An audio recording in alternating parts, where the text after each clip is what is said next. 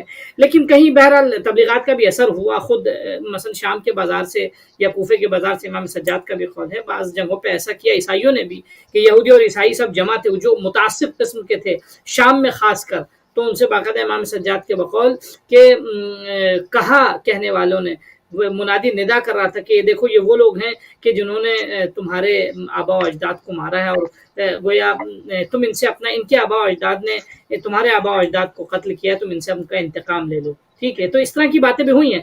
تو میں تھوڑا سا بیلنس کرنا چاہ رہا ہوں ان کو. کہیں تو واقعاً البتہ عیسائی جو اہل کتاب ہیں ان کے دل میں اس متدین جو تھے، ہاں روایات کے مطابق، جی متدین طبقہ خاص کر روایات کے مطابق حضرت حجت کے ظہور کے بعد جب حضرت مسیح کو امام زمانہ کے پیچھے نماز پڑھتا دیکھیں گے تو یہ لوگ سب سے پہلے ایمان لائیں گے. یعنی میں اپنی بات کو کنکلوڈ کر رہا ہوں. تو یقیناً جو اہل کتاب پہ اثر ہوا وہ ان کی اسقف اور ان کے پادریوں کی تعلیمات کا اثر تھا کہ جو رنگ لایا. اور مسلمانوں نے بھی خاص کر شام میں یا دوسرے علاقوں میں جو انہوں نے ظلم و ستم کیا، وہ بھی گویا سفیانوں اور آل سفیان کے جو گویا تبلیغات اور ان کی اہل بیت کے خلاف گویا زہر افشانی اور بغض و حسد اور کینہ جو انہوں نے معاشرے میں رائج کیا تھا، اس نے بھی اپنا اثر دکھایا. تو مسلمانوں نے بھی کسر نہ رکھی اور بسا اوقات بعض جگہوں پر کچھ اہل کتاب نے بھی کسر نہ چھوڑی. لیکن ہاں کچھ مسلمان بھی منصف تھے، اہل کتاب بھی منصف تھے. بہت شکر گزار ہیں، انتہائی مشکور ہیں اور انتہائی ممنون ہیں اپنے دونوں معزز مہمانان گرامی کے، صدر مجلس علماء شیعہ ہندوستان جناب علامہ سید قلب عباس رضوی صاحب آپ کے، اور جناب علامہ مرزا عسکری صاحب آپ کے. آپ کو ایک سے ہمارے پروگرام میں شامل ہوئے. انشاءاللہ ایام مباہلہ ہیں اور جیسی